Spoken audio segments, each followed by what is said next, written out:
Cette conférence va maintenant être enregistrée. Bonjour tout le monde, mercredi 24 avril 2019 pour la bourse du jour. Hier, les marchés américains ont battu de nouveaux records avec les principaux indices qui ont terminé en hausse d'environ 1%. L'Europe a été plus calme, le CAC a terminé en hausse de 0,20, donc l'indice CAC 40 tourne autour des 5600 points. Le futur, lui, cote environ à 56 points en dessous du fait des détachements de dividendes à venir. Donc le futur échéance mai est actuellement à 5519 points. Et hier, je vous proposais d'acheter sur 5510-15 et c'est ce qui a fonctionné. Donc on avait proposé un petit achat à 15,5. En ce qui me concerne, j'ai acheté un petit peu à 15,5. Alors après, il a fallu être patient. On a pu tricoter entre 5510 et 5520 pour scalper. Mais en tout cas, en fin de séance, on a eu le rebond et le CAC est revenu sur ses plus hauts récents, donc permettant de faire un écart un petit peu plus important. Ce matin, on remarquera la surperformance du DAX par rapport au CAC. Donc, est-ce qu'il y a des anticipations liées à l'indice IFO qui paraîtra à 10 heures? C'est possible. Donc, achat également sur le DAX. Donc, sur le DAX, vers 12 215. Donc, c'était le niveau qu'on proposait hier sur le trade du jour. Il a parfaitement fonctionné. Le 13,5, donc 12 213,5. On a acheté quasiment au plus bas, avec derrière un beau rebond, ce qui nous a permis de revendre dans de très bonnes conditions, et notamment dans cette zone de 12 275,80. Et c'est vrai que la question que l'on se pose tous, c'est qu'est-ce qui va faire que le marché revienne en arrière? Quand est-ce qu'il va revenir en arrière? Donc pas évident à appréhender, il ne faut pas se poser trop de questions. Et c'est dans ce sens-là, et depuis plusieurs jours, on vous propose des turbos. On peut très bien intervenir sur ce produit-là en achetant par exemple le call 5415, celui que je vous proposais hier déjà, en essayant de l'acheter vers 5510-15, donc la même idée qu'hier, avec des achats sur repli dans cette zone de 5510-15, dans l'idée d'aller chercher principalement les 5535-40. Après tout, avec l'IFO, on pourrait avoir un petit peu de nervosité. En tout cas, espérons qu'il y ait un petit peu plus de volatilité intraday qu'hier. C'est vrai qu'hier, c'était assez mortel. Donc, un delta de 0,85, donc une bonne réactivité. Et donc, une barrière désactivante qui est assez loin, à 5415 points. Puisque, en effet, on pourrait très bien avoir un premier tracement qui nous ramènerait, par exemple, vers 5450 pour pas grand-chose. Et bien évidemment, ça ne remettrait pas du tout en question la tendance de fond qui, elle, reste haussière. Donc il ne faut pas prendre, quand on intervient sur ce genre de produit, il ne faut pas prendre de barrières désactivantes trop proches. Vous pourriez vous faire désactiver pour rien.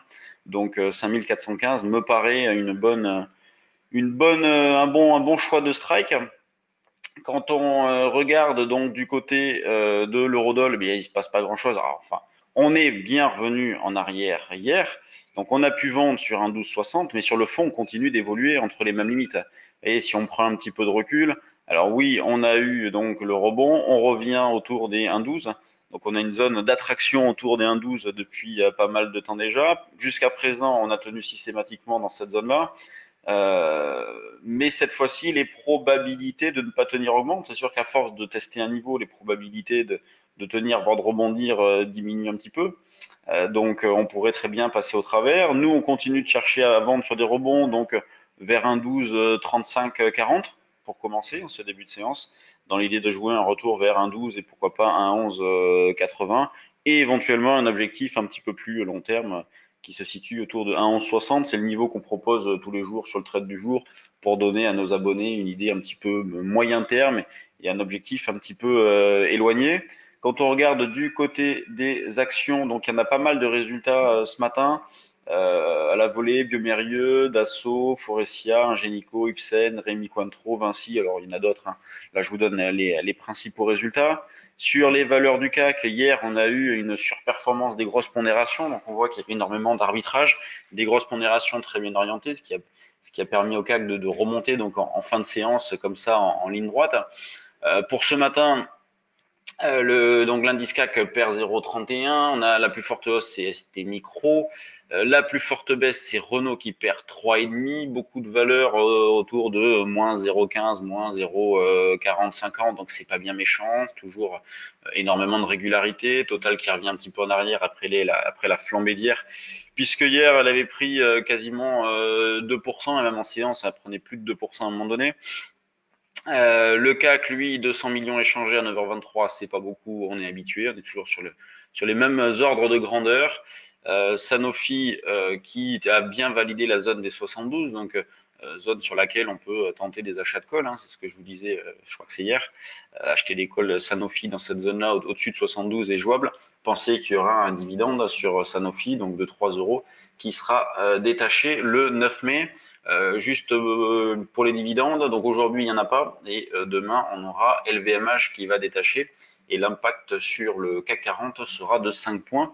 Donc l'écart qui est actuellement de 56 points ne sera plus que de 51 points, puisque 5 points d'impact avec LVMH. Quand on regarde les screeners volume, qu'est-ce que l'on retrouve? Donc Jessie qui bouge un petit peu avec du volume, on vient de franchir les derniers plus hauts. Prologue, Fontaine, O2I, U10.